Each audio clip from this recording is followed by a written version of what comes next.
xaflad si weyn loo soo agaasimay ayaa lagu qabtay magaalada Minneapolis ee dalkani Mareykanka. xafladani ayaa waxaa loogu magac daray midowgii Khaatumo iyo Maakhir. shirar kala duwan oo u soo socday labadan maamul ayaa waxa uu ku soo dhamaaday inay hal maamul wada dhistaan. si kastaba ha ahaatee, xafladani ayaa waxaa ka soo qayb galay qaybaha kala duwan ee bulshada ku nool magaalada Minneapolis ee dalkani Mareykanka. ugu horeyn, xafladda ayaa waxaa ka hadlay labada gudoomiye isla markaana ka sheekeeyay labada maamul taariikhda ay leeyihiin iyo waliba labada maamul ay dariska leeyihiin. xafladani ayaa waxaa sidoo kale ka soo qayb galay xildhibaano hore oo ka soo qabtay dowladihii soo maray dalka Soomaaliya isla markaana xilal kala duwan ka soo qabtay. hadaladoodana waxaa ka mid ahaa: waxaan jeclahay inaan ugu mahadnaqo halkan dadka soo abaabulay xafladan aadka u qurux badan oo lagu midaynayo Maakhir iyo Khaatumo oo gobol ku samaysanaya hadduu aan yiraahdo.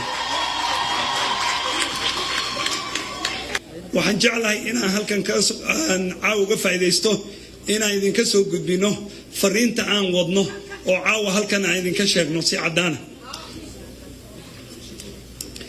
taariikh ahaan labadan Maakhir iyo Khaatumo oo labada gobol ama labadaas maamul waxay ahaayeen laba taariikhda kule Soomaaliya taariikh weyn. sidaad ogtihiin, Maakhir halganka waxay soo bilaabeen qarnigii 13aad oo hogaaminayay Maxamuud Cali Shire.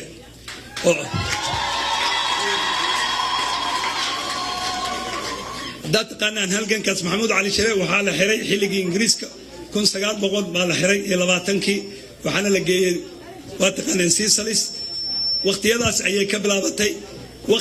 waqtigaas waqti u dhow ama ka horeeyay 1900 iyadana waxaa ka bilowday dhinaca Khaatumo, waxaa ka bilowday halgankii daraawiishta oo la rabay in la saga qaado gumaystii Britishka ama Talyaaniga.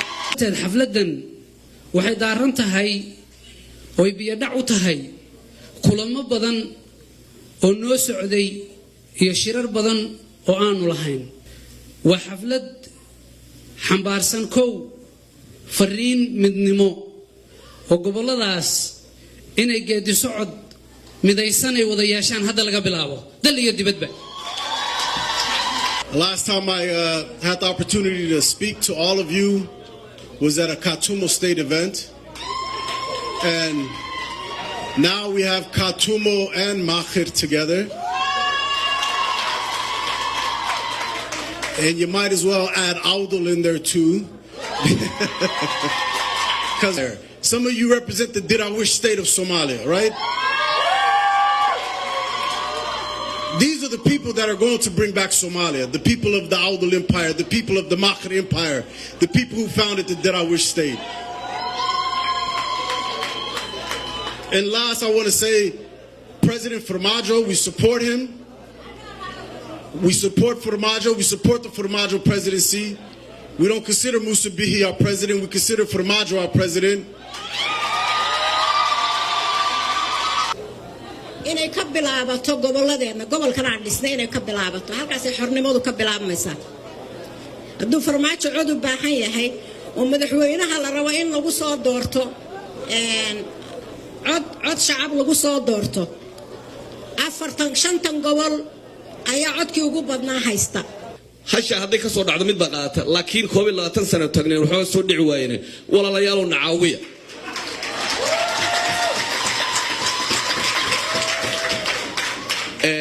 nimanka Somaliland waxaan leeyahay muddo 30 sanadood ah baad waxaad ku jirteen waa go'nay waxna waa socon waayeen.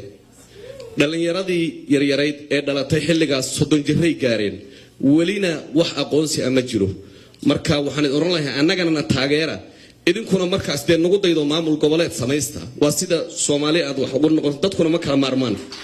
dadku markay maqlaan Maakhir iyo Khaatumo waxay u qaadanayaan inay laba beelood oo quri amba laba deegaan oo quri ku walaaloobay.